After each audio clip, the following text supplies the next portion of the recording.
সাধারণ পাবলিক আমাদের মানে সেটাই ধরতেছে, ওনারা ঢুকতে দিতেছে না। ওনাদের কারণ হলো ওনারা বাচ্চা করে যারা মারা গেছে তাদেরকে ওনারা গাইরা রাখবো, দুলভা জ্বালাইবো, তারপর আমাদেরকে ঢুকতে দিব, তার আগে ঢুকতে দিব না। তারপর এখন আবার ওই যে আপনার টিচার যারা বাচ্চা করে পড়াইতো তারা বলতেছে তারা হিসাব দেবো, তারা হিসাবটা কই থেকে দিব?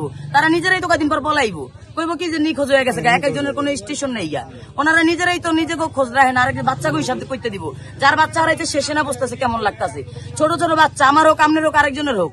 তাহলে এই বাচ্চাগুলোর হিসাব এই জায়গায় মনে করেন সাথে হইলো কি আপনার এয়ারপোর্টের সাথে এত বড় একটা স্কুল কেন হেরা দিল? স্কুল তো দিতে না করছে করে কইছে এই জায়গায় এই স্কুল দেওয়ার দরকার নাই, তারপর আর কেন স্কুল দিল? এই স্কুল কেন দিল এটার কইবো, দেখ আগে দিতে হইব, তারপর হলো বাচ্চা স্কুল না দিলে বাচ্চা মরতো না, স্কুল দেওয়ার কারণেই বাচ্চাগুলো মরছে। আমি দয়া করে রিপোর্টার ভাই করে হাত জোর করে বলবো যে আপনারা বিনীতভাবে অনুরোধ আপনাদের কাছে, আপনারা তাৎক্ষণিক ভাবে এই তথ্যগুলো খুঁজে বের করুন যে বাচ্চাগুলো গেল কই, বাচ্চাগুলো কই আছে। হাজার হাজার মারা মনে করেন যে কান্নার ঢল বসাই দিতেছে, বাচ্চা করে খুঁজে পাইতেছে না। মেডিকেল যায় অনেক যায় না যায়, যে জেনে কয় হ্যাঁ নিয়ে যাইতে, কিন্তু কোনো জায়গায় বাচ্চা করে পায় না।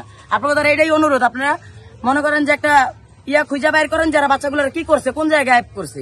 আমার জানা মতো ওরা বাচ্চা গায়েব জি না, এই জায়গায় লোক আমার ওই যে বোনের ননদের মেয়ে পড়তো, পুষ্পা নাম, ক্লাস 3-তে পড়তো, 8 বছর বাচ্চার বয়স, ঠিক আছে। না পাওয়া যাইতেছে না, পুষ্পা জি পাওয়া যাইতেছে না। এই জন্য আমরা দেখতে আসছি, আমাদেরকে ঢুকতেও দেয় না। আমরা বোন, ঠিক আছে, আমার বড় বোন, এটা আমাদেরকে ঢুকতেও দিতেছে না। না আমরা তো আনি নাই ছবি, আমরা তো দেখতে আসছি, আমরা অনেক দূর থেকে আসছি, আমরা স্কুলটা জাস্ট দেখতে আসছি, কিন্তু আমাদেরকে ঢুকতে দিতেছে না।